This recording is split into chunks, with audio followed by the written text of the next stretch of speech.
Bom, então, um bom dia, boa tarde para todos que nos acompanham, aí da Europa, aqui do Brasil, de várias partes do mundo. É uma imensa alegria podermos ter essa nossa ceia aqui neste domingo em torno do Evangelho, em torno do pão da vida, que é Jesus. Então, eu gostaria de agradecer a pessoa da Silvana, que me fez o convite, pela oportunidade de estar aqui como mais um colaborador, mais um aprendiz, mais um caminheiro aí do Evangelho, para juntos trocarmos algumas ideias, para amadurecermos algumas reflexões, sempre em busca, como dizia Paulo, de prosseguir para o alvo, aquilo que é a meta que nos foi proposta por Jesus, o caminho que nós temos a trilhar. Portanto, que o Mestre abençoe e inspire a todos nós nesta manhã de reflexões, ao longo de todo esse evento aí, certamente muitas sementes já foram acolhidas e que após este evento possamos todos realmente investir nestas sementes para que venham a se tornar em nossa vida e principalmente em nós mesmos, venham a se tornar frutos abundantes. Então, que o Mestre nos abençoe e nos inspire. Disse um certo sábio que se quiseres construir um navio, não deves pedir às pessoas para que busquem madeira, não deves lhes dar tarefas ou trabalhos, deves antes falar a elas longamente da grandeza e da imensidão do mar, do oceano. Essa frase eu acho ela muito rica, muito bela e muito pertinente ao que nós vamos falar aqui hoje, sobre esse assunto da educação e desse educador por excelência que foi o apóstolo Paulo, que entendeu que para falarmos ou para realmente contribuirmos nesta seara, antes da ação, devemos pensar na motivação que está por trás. Antes do ir ao campo, devemos também nos enriquecer do propósito, do ideal, daquilo que realmente alimenta o movimento, a ação. E essa frase, então, ela resume um pouco do que é a própria essência da educação, porque sabemos, aprendemos, com Emmanuel, por exemplo, no seu livro Pensamento e Vida, no capítulo 5, quando ele trata da educação, que a educação não é algo que tão somente se imponha de fora para dentro por meio da instrução. A educação só se processa efetivamente quando entendida nessa linha mais abrangente que o Espiritismo nos apresenta, não simplesmente ornamentar a inteligência ou o intelecto, mas formar os caracteres, moldar o indivíduo, fazer do indivíduo uma nova versão, expressando mais dos seus potenciais divinos. A educação para Emmanuel só se dá quando exista uma consciente adesão da vontade, que passe então a se consagrar ao bem por si mesma, de moto próprio, por amor ao próprio bem. Quando já não há mais simplesmente uma imposição exterior, mas quando o próprio espírito então desperta para o movimento que lhe cabe fazer, realizar no dia a dia, ao longo da caminhada. Então, falar de educação é essencialmente falar de despertar, porque a educação propriamente, quem a fará é o indivíduo, mas um dos grandes desafios e a grande motivação do educador deverá ser pensar os melhores meios de despertar o indivíduo para o que ele é, para o que ele está destinado a ser, para todos os potenciais que jazem ali nele, dormentes, em hibernação, mas que com a motivação e o despertar da vontade haverão de florescer e de frutificar. Aí o porquê de termos selecionado essa frase. Se quisermos construir um navio, mais do que orientarmos isso e aquilo outro, mais do que compartilharmos conhecimentos, designarmos tarefas e ações, falemos antes das motivações. Enriqueçamos antes o espírito com esse desejo, com esse anseio por conhecer, por navegar a imensidão do mar, a imensidão do oceano, aqui entendido como essa grandeza do universo que temos por desvendar, por conhecer. Então isso nos remonta um pouco à própria filosofia grega, lá nos seus primórdios, na sua origem, esse amor pelo conhecer, por entender as leis divinas, a lei natural. Isso nos remonta a essa ação paulina de falar longamente para nós, em vida, em ações, em palavras, da grandeza do que é o Evangelho, do que expressa a vida e a exemplificação de Jesus para todos nós. Então, acho que Paulo soube compreender muito bem essa finalidade primordial do educador, despertar para que o indivíduo, então, repleto agora, preenchido desses ideais, desses horizontes, ele possa avançar, porque só aí o indivíduo encontrará a força para superar os desafios do processo. Porque educar-se não é simples, educar-se exige uma série de, digamos, compromissos, de dedicações, paciência, perseverança, humildade, coragem, uma série de requisitos sem os quais não se avança nessa senda. Por isso a importância de preencher o coração do educando com esses requisitos. Fazê-lo amar a grandeza do que o espera, a grandeza, em nosso caso, do que o Evangelho nos descortina, a grandeza de Jesus, do seu amor. Fazer com que o Espírito deseje estar cada vez mais próximo dele, comungando com ele na seara do Evangelho. Uma vez assim enriquecido desses novos horizontes, o Espírito terá muito combustível, então, para caminhar e avançar na senda que lhe está proposta. Por isso, penso que um dos grandes papéis do educador, e Paulo, como pouco soube fazê-lo, é abrir horizontes, é lançar sementes, sulcando o solo dos corações, pelo esforço aí da tarefa árdua de cada dia, mas especialmente abrir horizontes, perspectivas, para que o espírito, agora fascinado com esses novos horizontes, possa se descolar um pouco das preocupações mais rasteiras da vida apenas, possa projetar o seu olhar para mais longe, não o restringindo apenas ao aqui, ao agora, ao que diz respeito à personalidade transitória, para que ele veja o projeto de maior abrangência que Jesus vem descortinar, que não é um projeto que se resume à Terra, não é um projeto que diz respeito a corpos, a personalidades, é um projeto de imortalidade, é um projeto de vida eterna, o que nós temos no Evangelho. E Paulo soube traduzir isso com tanta eloquência, de maneira tão contagiante em sua vida, que por isso talvez ele tenha conseguido tanta abrangência na sua ação, tanto alcance nos corações, porque ele realmente comprometeu a sua vida com esse projeto, o de despertar consciências para a grandeza do Cristo e do Evangelho. Traduzindo isso numa tal paixão, um tal amor por essa causa, que era praticamente impossível permanecer impassível diante daquele coração. Sentia-se envolver o indivíduo por aquelas energias, por aquela fala, por aquele testemunho, por aquela ascendência espiritual.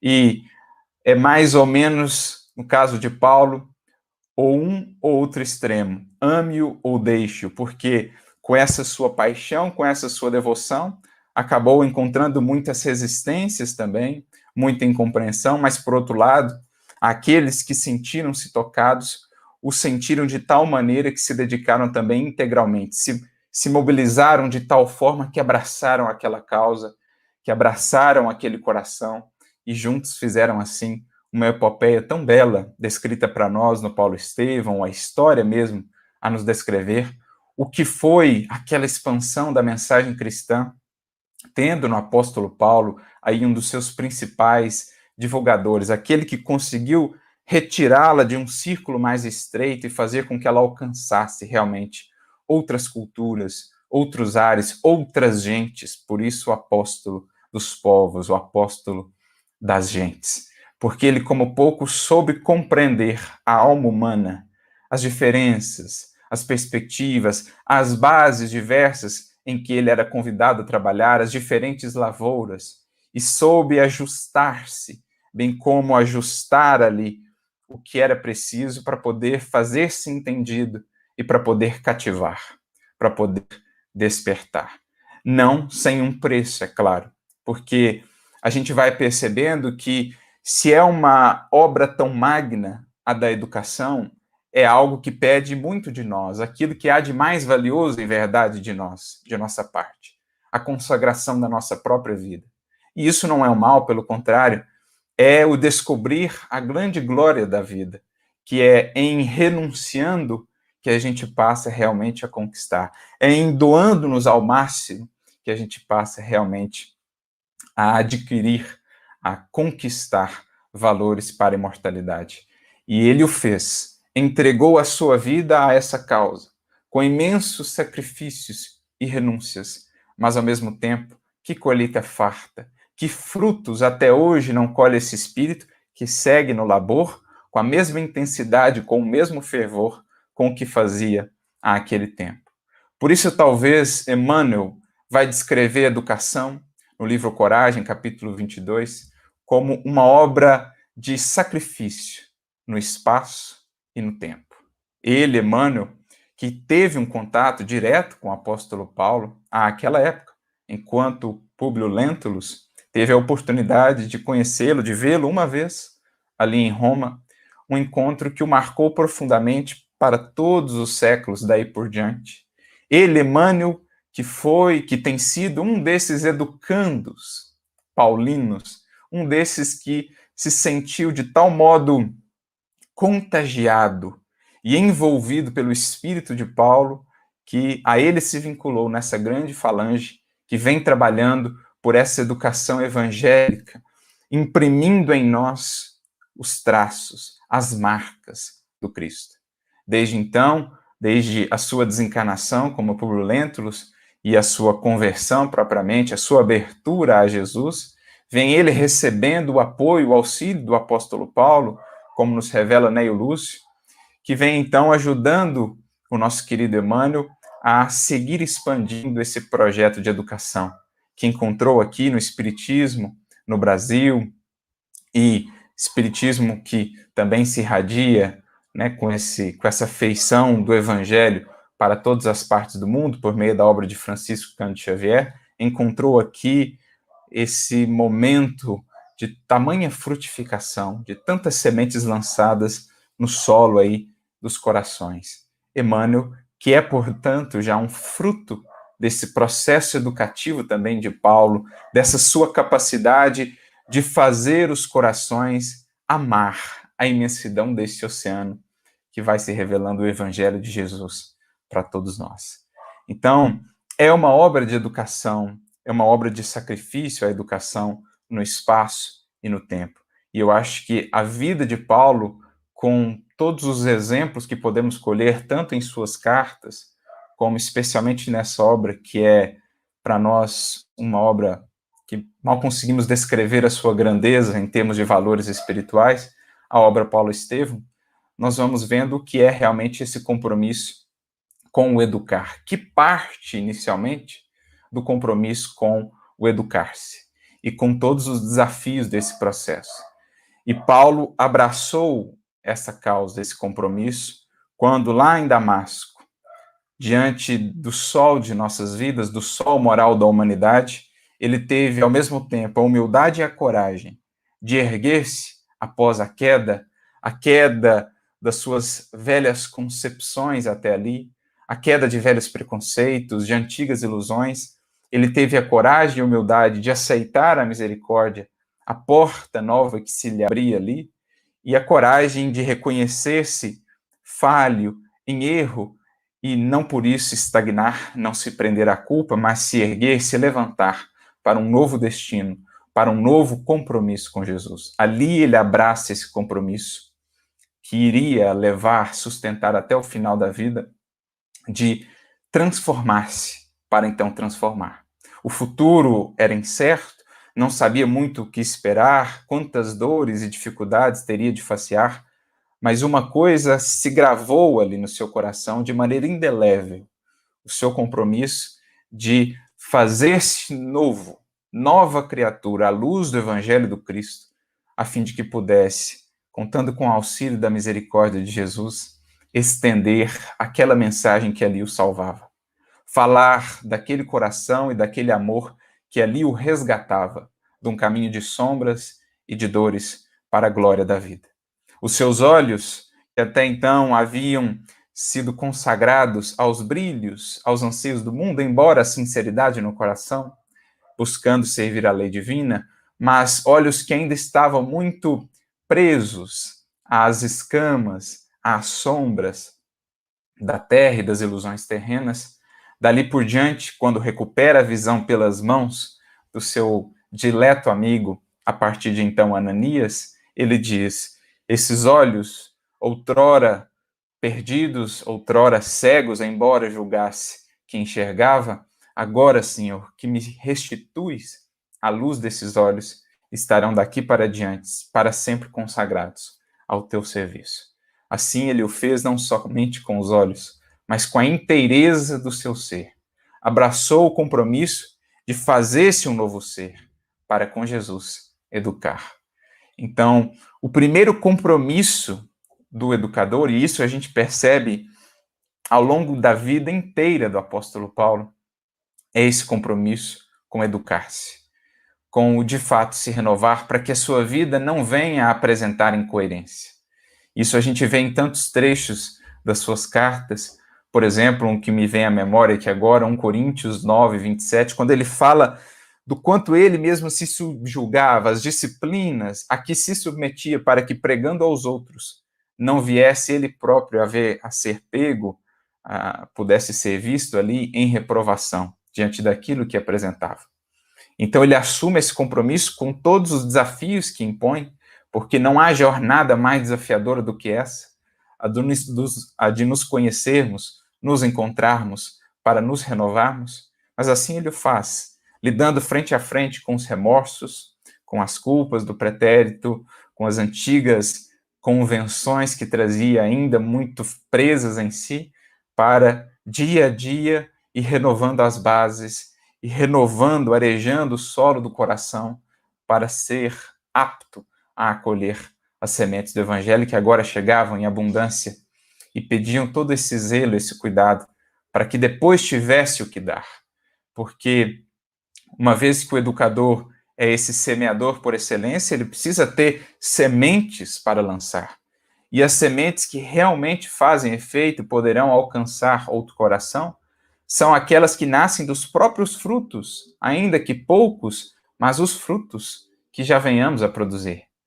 E, aliás, essa foi uma orientação que ele recebeu logo no início da sua tarefa ali com Ananias, quando Ananias lhe diz: você recebeu essa tarefa, Paulo, a do semeador, mas qual é o primeiro movimento, a primeira ação do semeador? Ajuntar sementes no seu mealheiro particular. E não se ajunta sementes se não estivermos realmente nesse trabalho de frutificar, porque são as sementes que partem de nós, as que têm o potencial mais criativo, mais transformador em outras vidas, porque à frente delas vai, de certo modo, o exemplo, que sulca o solo, abre o campo, e então a semente encontra espaço para cair, para germinar e para produzir. E ele o fez, assumindo então esse compromisso, vai para o deserto e ali passa um longo tempo educando-se nesse bom combate de cada dia para aproximar cada vez mais o falar do viver, para alinhar a sua vida numa identidade de propósitos, numa identidade entre aquilo que se fala, aquilo que se vê, aquilo que se faz. Isso é muito importante. E nesse sentido, vemos em Paulo, ao longo de toda essa vida, uma vida de coerência, reconhecendo as suas limitações, em muitos momentos, imperfeições, mas nunca deixando de trabalhar para ser cada vez mais a versão que almeja ser, para imprimir cada vez mais em si o Cristo que ele deseja transmitir. Esse é um compromisso fundamental, um compromisso de vida, com todos os sacrifícios que isso nos demandará. Há imperfeições? Trabalhemos por as transformar, a fim de que não venha comprometer a nossa tarefa de educar, sejam os filhos, sejam os evangelizandos, sejam aqueles para os quais falamos sobre o evangelho, seja aqueles com os quais convivemos todos os dias, em todas as instâncias e circunstâncias da nossa vida, é sempre possível educar. Se a nossa vida puder se alinhar nessa identidade de coerência. E assim ele o fez, sempre tentando aproximar o que falava da sua proposta do Cristo. Assim também deve caber, devemos entender cada um de nós. Há imperfeições por corrigir? Façamos. Há vícios por transformar? Façamos. É preciso deixar certas concepções, acomodações? Façamos. Porque a nossa vida precisa refletir isso. É preciso abrir mão de uma vida, da antiga vida, do antigo eu, do velho homem, para que a educação possa florescer, para que o Cristo possa brilhar. João Batista, não por acaso, é esse precursor para todos nós, os que nos propomos a ser com Jesus, os seus auxiliares na tarefa de educação, e por isso ele traz para nós esse que para mim é um lema de todos nós os cristãos. É preciso que ele cresça e eu diminua. Paulo incorporou, digamos assim, esse lema, e todos nós, enquanto educadores, deveremos fazê-lo também. Por isso, se é uma obra tão magna, a da educação, é também uma obra de sacrifício, no espaço e no tempo, onde somos convidados a sacrificar, no altar do coração, um velho modo de ser, os antigos vícios e os antigos hábitos, para que possamos renascer, ressurgir, sempre cada vez mais moldados à luz de Jesus, conforme o modelo que é Jesus. Por isso Paulo chega a falar dessas marcas do Cristo, que ele busca imprimir em si próprio, porque ele sabe que, no fundo, a educação, no seu sentido mais abrangente, vendo o Evangelho, como diz Emmanuel, como o mais alto instituto educativo que a Terra já recebeu, educar, em última instância, é moldar, é gerar o Cristo em outros corações, ou despertar os corações para que o façam. Por isso ele buscava fazê-lo em si, para que pudesse estimular os outros a fazê-lo neles, em cada um deles. Ele mesmo vai falar desse processo em alguns momentos nas suas cartas, por exemplo, em Gálatas 4:19, quando ele fala dessas dores do parto. Ele se dirige aos Gálatas, né, como seus filhos, seus filhinhos, por quem sofro novamente essas dores do parto, até que o Cristo seja formado em vós. Então, o mesmo Cristo que ele queria formar em si e fazia todos os esforços para o tal, era o Cristo para o qual ele queria fazer com que os outros despertassem para essa formação, o revestir-se de Cristo, como ele vai dizer. Também na sua carta aos Coríntios, lá no capítulo 4, no versículo 15, a primeira carta aos Coríntios, ele dirá de maneira muito similar: ainda que tivesseis 10.000 aios, a palavra grega que ele usa é pedagogos ou mestres, enfim, ainda que tivessem 10.000, teríeis apenas um pai, porque eu, pelo Evangelho, vos gerei em Cristo. Então ele entendia esse processo educativo realmente como sermos pai e mãe aí, no sentido de auxiliarmos espiritualmente o indivíduo a gerar-se como um novo ser. Então, há as dores do parto no processo, e é preciso estejamos dispostos a lidar com elas. Dores, sobretudo, dentro de nós, porque não é simples deixar muitas vezes um antigo modo de ser para nos fazermos essa nova versão a cada dia, buscando essa linha de coerência que deve reger a nossa atuação. Por isso, Jesus, no Evangelho de João, no capítulo 10, quando ele descreve o bom pastor, que para nós é ali o texto em que Jesus nos apresenta o arquétipo, o tipo ideal do educador, porque não temos a palavra educação, educador no Evangelho, mas o pastor, ele incorpora aí essa função daquele que conduz almas. Então, o bom pastor é aquele que é o tipo ideal do educador. E Jesus vai descrevendo, então, as características desse bom pastor. E uma das primeiras que lá ele coloca é justamente essa: o bom pastor dá a vida pelas suas ovelhas. Não no sentido de dar a vida do corpo físico no martírio apenas, muitos assim o fizeram, fiéis de tal modo à verdade e ao seu compromisso com o amor e com o evangelho, que chegaram a dar a própria vida, como o apóstolo Paulo. Mas mais do que dar a vida do corpo, é dar a vida do espírito por inteiro, é dar-se por inteiro àquela causa. A educação não é algo que eu exerço em algumas horas da semana apenas. Eu preciso entender que toda a minha vida estará comprometida a partir daí com esse processo educativo, porque a principal preparação para a tarefa da educação eu o faço comigo todos os dias, em cada esforço, em cada ação, buscando aplicar aquilo que é o material de transmissão na minha fala, na minha interação com os outros corações. E a gente percebe, então, Paulo compreendendo essa obra de educação como realmente uma obra de sacrifício no espaço e no tempo, que abre horizontes, que lança bases, lança sementes, mas que não tem nenhuma pretensão ou não faz disso uma exigência, né, de receber uma remuneração imediata. Sabe que mais cedo ou mais tarde os frutos virão e que isso será para si uma tremenda alegria, ver corações despertando para a glória, para a grandeza da vida. Mas não faz disso uma remuneração imediata, uma exigência imediata para seguir semeando e fazendo. Encontra a alegria no fazer e no crescer também com Jesus no processo. E foi algo que ele entendeu muito cedo ali na sua seara do Evangelho, como que a proposta do Evangelho, para além do auxílio no mundo às criaturas, aos aflitos, aos enfermos, aos desamparados, a proposta de Jesus era algo muito maior, muito mais abrangente no espaço e no tempo. Não estaria restrita só àquele círculo, inicialmente do judaísmo, então foi ele o primeiro a propor essa abrangência maior, levar a mensagem para outros, que é quando ele tem a ideia ali de fazer as suas viagens apostólicas, quando retornava de Jerusalém com Barnabé, e não estaria apenas restrita a mensagem, a proposta de Jesus àquele tempo, nem tampouco a experiência do corpo, era uma proposta para a vida imortal. Então, dirigia-se sobretudo Jesus e o Evangelho ao Espírito.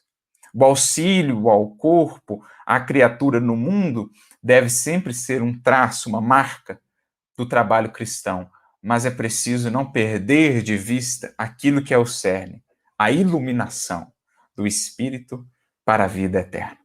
Formar criaturas para o mundo, para o trabalho no mundo, é uma coisa, é uma das faces da educação, mas ela, em sua feição mais nobre e grandiosa, é formar espíritos para a imortalidade, para a eternidade. E isso Paulo soube compreender.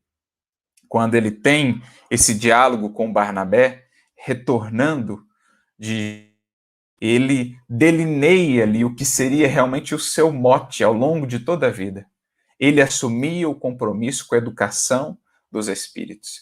Ele seria aquele que jornadearia por todas as partes, alcançando, sobretudo, os espíritos.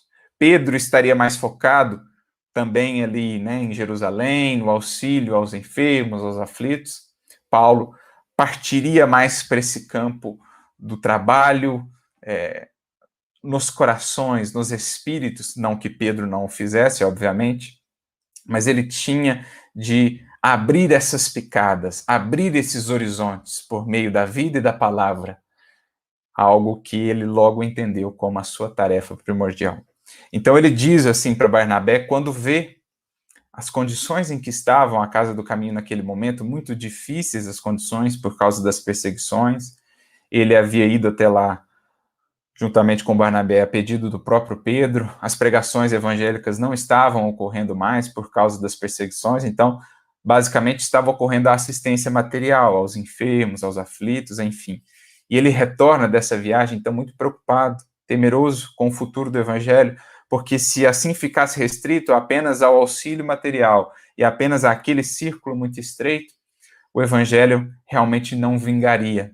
E é então que ele tem essa ideia de abrir os horizontes para outros povos, para outras frentes de ação, sobretudo para essa tarefa da iluminação do Espírito. E ele diz assim a Barnabé: não é justo esquecer esses grandes serviços da igreja de Jerusalém, junto aos pobres, aos necessitados, e creio mesmo que esse auxílio tem sido aí essa tábua de salvação da igreja de Jerusalém. Existem, porém, outros setores de atividade, outros horizontes essenciais. Podemos atender a muitos doentes, ofertar um leito de repouso aos mais infelizes, mas sempre houve e haverá corpos enfermos e cansados na terra. A tarefa cristã, semelhante esforço não poderá ser esquecido, ou seja, do auxílio material, mas a iluminação do Espírito deve estar em primeiro lugar. Então aqui ele elege isso realmente como a meta primordial da sua vida, a iluminação do Espírito. Se o homem trouxesse o Cristo no íntimo, o quadro das necessidades seria completamente modificado. A compreensão do Evangelho e da exemplificação do Mestre renovaria as noções de dor e sofrimento. Ou seja, uma vez que conseguimos de tal modo contagiar e abrir um coração para a presença interna do Cristo e dos valores, das sementes do Evangelho, o quadro de percepções desse Espírito muda. E ele passa agora a encontrar muito mais recursos para esse grande processo, fundamental processo, o de se educar. As dores, as dificuldades antes lamentadas apenas, ou que levavam à revolta, levavam à cristalização ainda mais na rebeldia, na preguiça, na inação, são agora tomadas como recursos fundamentais para essa educação, a do nosso sentimento, a dos nossos valores, a do nosso olhar. Por isso, o papel que ele entendia do educador é levar o Cristo, não em termos de rótulo apenas, mas os valores do Evangelho para dentro desse coração, para que ele, se renovando por dentro, aderindo conscientemente a esse processo, possa então agora ler a vida ao seu redor com um novo olhar, com um novo propósito, com novas motivações. Essa é a visão paulina aqui, né, do que é esse processo educativo. O que Emmanuel vai descrever de maneira muito interessante depois no seu primeiro livro, psicografado pelo Chico, intitulado Emmanuel, lá no capítulo 35, quando ele fala de educação, ele tem lá uma expressão muito interessante, a formação da mentalidade cristã. Não do rótulo apenas, mas da mentalidade, o espírito que passa a pensar a vida em termos do Evangelho, sobre as bases, sobre as bases e sob a luz do Evangelho. Então tudo é ressignificado, a convivência, as experiências, os desafios, o trabalho, em tudo ele encontra elementos para se enriquecer e se educar à luz de Jesus. O necessitado encontraria recursos no próprio esforço.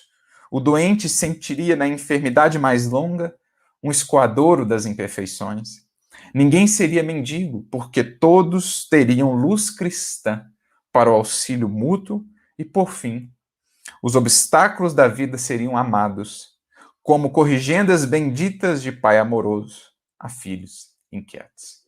Então veja a mudança de perspectiva. Uma vez que Cristo passa a ser gerado em nós, uma vez que fomos de tal modo tocados por uma vida já moldada pelo Cristo, a gente passa realmente a vislumbrar a vida de uma maneira completamente diferente. E Paulo, mais uma vez, não mediu esforços para levar adiante esse seu empenho educativo.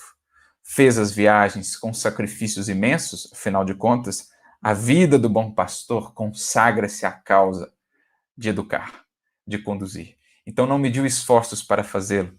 Mais tarde recorreria ele a um instrumento educativo que foi muito útil. As próprias palavras de Pedro se referem a isso quando, na volta da sua segunda viagem, Paulo passa em Jerusalém. Pedro faz menção às suas epístolas como esse elemento educativo muito precioso, que teve um grande alcance naquele início do cristianismo primitivo.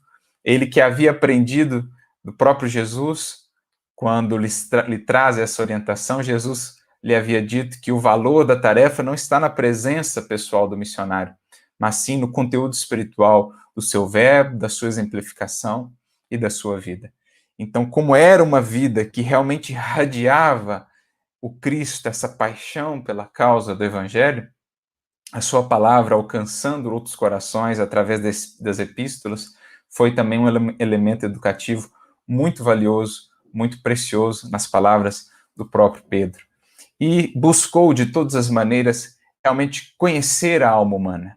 Viajou por fora, mas sobretudo por dentro, sem nunca perder de vista esse compromisso primordial de acender a sua própria luz para que pudesse então despertar, romper com as sombras da ignorância e das paixões e chamar mais corações a essa tarefa educativa, sempre buscou aí esse óleo do sacrifício que pudesse manter a sua candeia bem acesa, mas foi ao contato dos corações, conhecendo os dramas, as dores, conhecendo a alma humana, porque esse é outro pré-requisito para o bom educador e que Paulo soube fazer muito bem. Criar esse vínculo com os corações, conhecê-los, porque não se domina essa arte de educar, como a define Kardec, na questão 917 do Livro dos Espíritos, sem, Kardec coloca lá 3 elementos, muito tato, muita experiência e profunda observação. E isso foi o que Paulo foi desenvolvendo. Ele aprendeu a conhecer a alma humana, ele aprendeu a entender as diferenças e como ajustar-se a essas diferenças para fazer-se entendido, para poder semear o alimento que serve para uns, por hora, para outros talvez não seja ainda o mais ideal. Uns estão ainda mais no leite, como ele diz, outros já suportam um alimento mais sólido. Então, conhecer a alma humana, que é outro dos requisitos que Jesus traz lá para o bom pastor em João 10. Ele conhece as suas ovelhas e é por elas conhecido. Então a gente percebe que Paulo vai encarnando realmente aqueles atributos do bom pastor que Jesus descreve. O bom pastor dá a vida pelas ovelhas. O bom pastor conhece as ovelhas e é por elas conhecido. Paulo, a gente percebe isso nas cartas, o quanto ele conhecia os seus tutelados, o quanto ele sabia das necessidades de cada comunidade e a elas se ajustava. Fiz-me tudo para todos, para por todos os meios chegar a salvar alguns. Então, essa capacidade de ler a alma humana, de graduar a sua expressão segundo as necessidades de cada um, porque não é algo que diz respeito a nós, o processo educativo, diz respeito ao outro, né? Não é imprimir o que eu quero, o meu ponto de vista, mas é ler o outro para, de alguma maneira, entender como ajudar o outro a dar mais um passo na senda do progresso. Não é me imprimir no outro, mas é imprimir a Cristo no outro, encontrar os melhores meios para fazê-lo. Isso não se faz sem muito tato, muita experiência, ou seja, vivência, caminho percorrido, esforço, estudo e profunda observação. Com clareza de visão, a clareza que somente o amor dá, a sutileza, o tato que somente o amor, a caridade dão. Foi isso que Paulo fez, então, na sua tarefa, na sua jornada como educador. Seguiu viajando, seguiu recorrendo a todos os recursos do seu tempo, dentro das possibilidades de então, as epístolas como esses elementos educativos que tinham tanta força, que instruíram, que de fato contribuíram para a educação de tantos, porque iam acompanhadas não só ali dos que levavam essas epístolas, mas elas transportavam consigo o espírito paulino. Como disse Jesus, o valor da tarefa não está na presença pessoal, mas no conteúdo espiritual que acompanhava aquelas cartas, porque elas despertavam nos corações que as liam, que as recebiam, essa reflexão, essa lembrança sobre aquele coração, sobre a ascendência moral daquele coração. Porque falar de educação é falar também sobre essas impressões com que nós vamos penetrando em outras vidas. É falar de nos convertermos num foco de irradiações que envolvem, que embalam, que contagiam, que transformam. O próprio Kardec, numa obra sua, uma de suas primeiras obras, antes mesmo do Espiritismo, quando ele lança lá um plano proposto para a melhoria da educação, e ele fala sobre educação moral, ele fala muito disso no seu texto, que a educação moral, ela diz respeito, em grande parte, a essas impressões com que nós envolvemos o educando. Que tipo de impressões? A ascendência moral do exemplo, o contágio da paixão, do sentimento vivo, da eloquência naquilo que se fala. São essas as marcas que realmente moldam e abrem campo em outros corações. Então, as epístolas de Paulo iam acompanhadas disso. E mesmo não estando presente, ele estava educando. Mesmo depois de partir, ele seguia educando, porque educação é obra de sacrifício no espaço e também no tempo. Ou seja, os frutos seguem sendo produzidos depois. Por isso me recordo, quando da biografia, né, de Paulo Estevão, Emmanuel traz uma mensagem no grupo familiar ali da família Joviano, do qual o Chico participava, o culto ali que eles faziam, e várias mensagens eram ali trazidas por Emmanuel, por Neil Luz, que depois foram compiladas no livro Deus Conosco, Sementeira de Luz, Sementeira de Paz, Colheita do Bem. E numa dessas mensagens, está no livro Deus Conosco, lá no capítulo 57, chamado Os Operários da Edificação Cristã, Emmanuel fala, quando ele iniciou esse projeto de escrita do Paulo Estevão, por quantos corações ele foi buscado, amigos do apóstolo da gentilidade, eram trabalhadores da Tessalônica, negociantes de Colossos, enfim, indivíduos ali da Tessalônica, da Laodiceia, de tantas e tantas partes, que queriam deixar ali os seus subsídios para que Emmanuel pudesse fazer essa obra. Ou seja, os frutos no espaço e no tempo dessa tarefa educativa. Milhares e milhares de corações que dele receberam esses benefícios educativos, o próprio Emmanuel, e que vinham então contribuir para a sequência desse processo educativo, que é a base do próprio Evangelho e também da doutrina espírita. Então, Emmanuel chega a dizer que se ele fosse colocar tudo, a obra jamais chegaria a termo. Então, ele teve que filtrar e selecionar.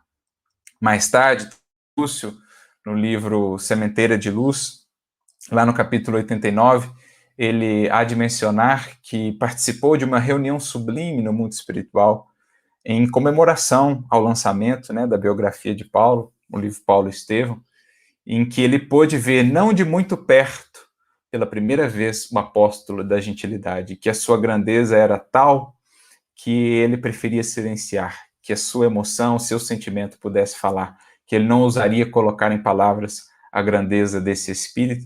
E então ele conclui que ele percebeu que esses grandes vultos do cristianismo, ele, Paulo, né, Estevão e outros tantos, seguem ainda com o mesmo fervor do princípio nessa causa da redenção humana, seguem ativos do mundo espiritual, porque é uma obra de sacrifício e de amor, sobretudo, no espaço e no tempo.